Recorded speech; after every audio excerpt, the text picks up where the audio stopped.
Okay, so now you've watched this video clip and had a little time to talk that through. But what that clip is drawing out is this fear of death that seems to haunt all of us as human beings. And this is something that the church recognizes in her teaching. So in Gaudium et Spes, which we started with this semester, we read, "It is in the face of death that the riddle of human existence grows most acute. Not only is man tormented by pain and by the advancing deterioration of his body, but even more so by a dread of perpetual extinction." So, this is a fear that we all face, that we all have to contend with. Saint Paul in 1 Corinthians 15 describes death as the last enemy. With everything else that we seem to be able to overcome, always there is death, waiting for each one of us. So let's try and understand death and this fear of death within a Christian context.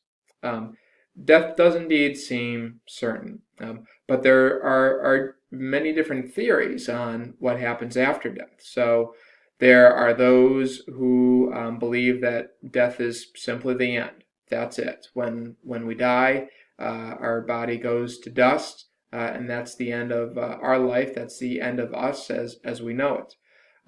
There are others, for example, in the Hindu religion, which believe in the cycle of reincarnation, that we die, but that we come back in another form, and so we are preserved in some sense. But then there are a variety of beliefs about some kind of life after death. Obviously, Christianity would fall within here, but there are many other theories as well. So, regardless of what one thinks happens after death, um, there is always this little bit of anxiety or fear about death itself. What if what is promised, whether it's reincarnation or an afterlife, what if it's not true? What if death is simply the end? And this is something that we all worry about. So people have different ways of coping with that fear of death, and you could probably think of some yourself. Within our own American culture, we have this sort of cult of fitness, where people seem to be, bent on perpetuating their obviously, preserving one's health is a good thing. Taking care of the body is a good thing, as we've said, but some take it to an extreme. We see the same kind of thing in the way that we make use of healthcare in this country. People going to great lengths, great expense, extraordinary means in order to extend a life when the quality of life has deteriorated significantly. Seem to be just fighting that death until the very end. There are even, those who have gone so far as to have themselves cryogenically frozen in the hopes that they could be revived, when technology improves someday down the road.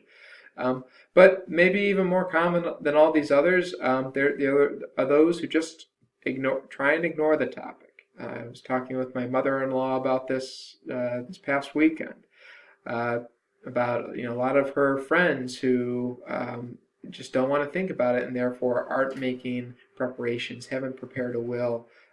People who pass away and leave things in disarray because they just could not bear to think about death. So all these different ways of reacting against, of dealing with this fear of death.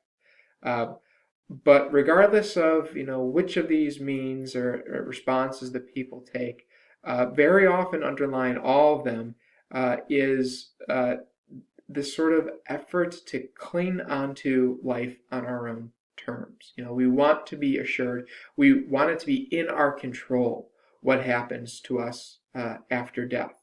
But that's simply not in the cards. And this is a problematic attitude because remember, this is what got human beings in the situation in the first place, is not being willing to receive life from God, but rather trying to seize it on our own terms. So if you continue with the next video, we'll talk about what would be a more authentically Catholic attitude towards death.